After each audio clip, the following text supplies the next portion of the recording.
Manatees may be downlisted from endangered to threatened.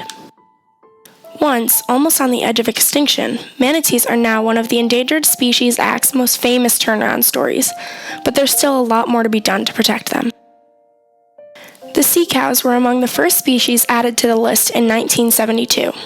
There were only an estimated 1,267 manatees in Florida when the U.S. Fish and Wildlife Service began aerial surveys of the population in 1991. Last year, the Fish and Wildlife Service reported of more than 6,300 manatees found in Florida. That's a 500% increase in the species population.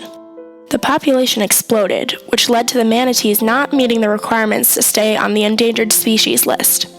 The United States Fish and Wildlife Service plans to take the manatees off the list. However, not everyone thinks that's such a good idea. In retaliation, Save Crystal River sued the government for taking the precious sea cows off the endangered species list.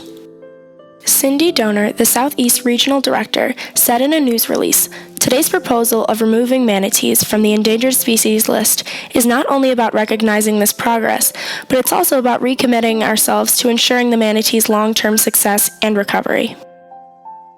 The definition of endangered is when a species is likely to go extinct. So if we take manatees off the list, this would lead to people caring less.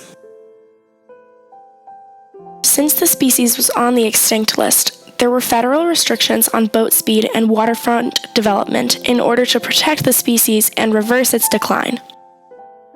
If the manatee is no longer endangered, Brevard County Commissioner Curtis Smith wants to get rid of slow speed zones for boats that took effect in the 1990s to protect the slow-moving manatees from fast boats. Smith says the restriction is based on emotion for the lovable sea cow, not science. However, surviving manatees bear the scars from boat propellers.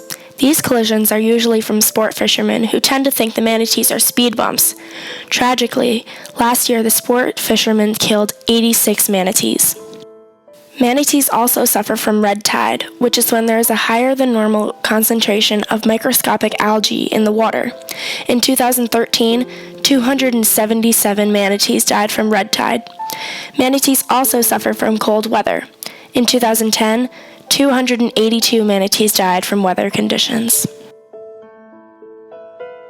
Since manatees have increased drastically and are improving so much, the people of Florida are looking for change with tax and boating regulations.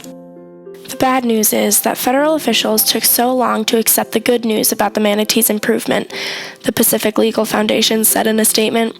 "We are so glad to see that the manatee is doing well, but all taxpayers should demand that the government do much better going forward in following the requirements of the Endangered Species Act." The shift from endangered to threatened would free up money for other causes. In response to the boating regulations and reduction in taxes, Katie Tripp, Director of Science and Conservation for Save the Manatee Club, explained, "You don't celebrate when you're not done with the game."